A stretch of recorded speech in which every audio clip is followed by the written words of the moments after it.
Hey everybody, this is Refresh and I'm here to check out the Final Adventure Challenger deck for Magic the Gathering. This is a 2020 era deck and some of its components, I believe, are banned. And I think the final version of this deck was a pretty decent one, even if it didn't quite live up to the strongest ramp decks of the time. According to the back, it says keep your opponent's board clear while sending your creatures on bountiful adventures, then bring them home to deliver the final blow. Contents include a battle-ready 60-card deck, 15-card sideboard, 5 double-sided tokens, and a deck box. Let's check those out. Here's our deck box, and the spacer. There's no spin down life counter anymore, but I kind of wish they still left a little pocket there so that you could put something in there. Here's our deck, card divider, an ad, and our sideboard. Let's check out the deck.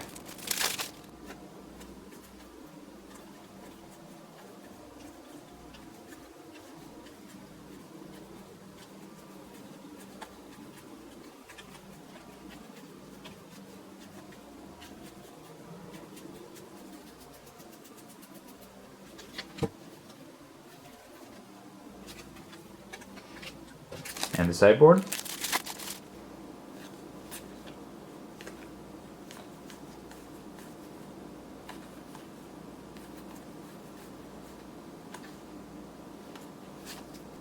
And that's the deck. I'll play it against its rivals and I'll be back to let you know what I think. So I've had a chance to play with this deck and here are my thoughts. So this is very much an adventure deck as you would expect from the title. And it has the key adventure cards here in the Lucky Clover, which got banned, and the Edgewall Innkeeper. And both of these let you net some serious advantage off of your adventure cards. And so the Lucky Clover lets you double the effect, while the Edgewall Innkeeper lets you draw a card whenever you cast the creature side of the adventure spell. And so obviously you have a bunch of creatures that go on adventures here. But as you can tell from the inclusion of the Knight of the Ebon Legion and the Blacklands Paragon, there's something else going on here, and that is, this is also a Knights tribal deck, which is interesting because that wasn't really what the deck was trying to do in the actual meta decks that were using adventures.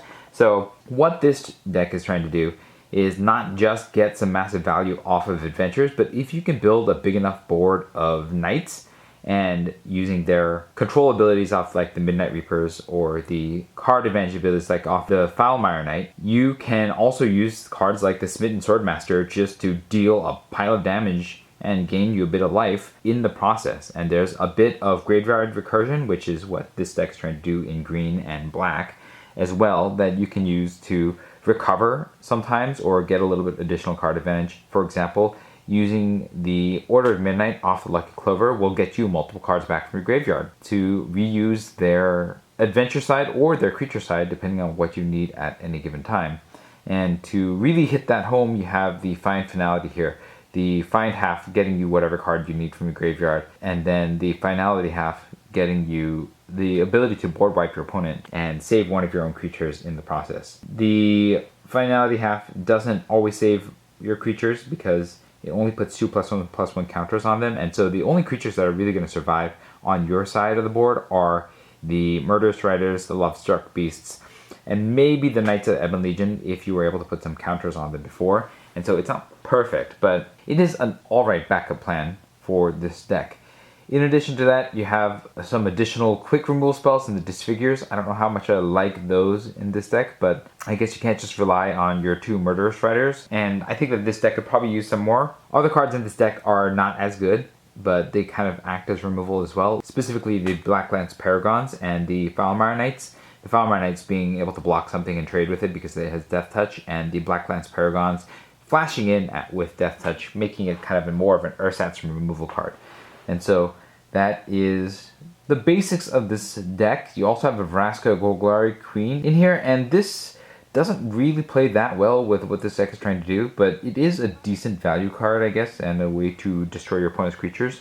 And so maybe this is a way to sneak some more value into a deck that is fairly mundane otherwise. It's like primarily commons and uncommons here, and at the top of the price chain you have the Lovestruck Beasts, which are pretty good value cards. They're decent adventure cards, but they don't play into the Knight's theme as well, and so it's kind of an interesting compromise that this deck had to make this Knight's theme work. And I understand why they did it, because there are so many Knights that have adventures on it.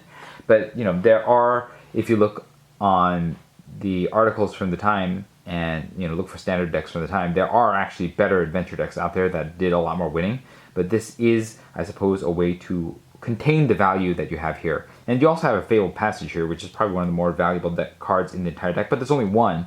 And this is a card that you could easily use a 4 of here to help you get the lands that you need when you need them. Also in this deck, to help you get a little bit more card advantage, is the Castle Locthwain. And that's the basics of this deck. I think it works pretty well. It's not like a top tier deck, I would say, because the Knight synergy is just a little iffy, and you need to be able to establish a board presence. There is enough ability to get back your cards to be able to recover should you get board wiped or something like that, but the capacity for offense of this deck I think may be limited versus other adventure decks. They may get a little bit more value by including red or another color that has stronger adventure cards. In the sideboard, you have a variety of cards. You have Duresses for control, you have Thrashing Brontodons to deal with artifacts and enchantments, the Crawl Harpooners to deal with flyers, and other removal spells as you need them. It's not exactly an incredible sideboard here, but that's because you need more colors, I think, to be able to deal with other cards while also using the adventure mechanic. For example, red has the Knight that can actually destroy artifacts, and so you might have put that in if you were into red. But for a 2-color adventure deck, I think this is fine. When it gets going, it's a lot of fun. But in terms of raw power level, I'd say that this is probably in the medium range for this set of challenger decks. If you had a chance to play with this deck, let me know what your thoughts were in the comments below. If you found this video helpful, hit the like button. If you'd like to see more of my videos, you can hit subscribe. This is Refresh. Thanks for watching, and I will see you next time.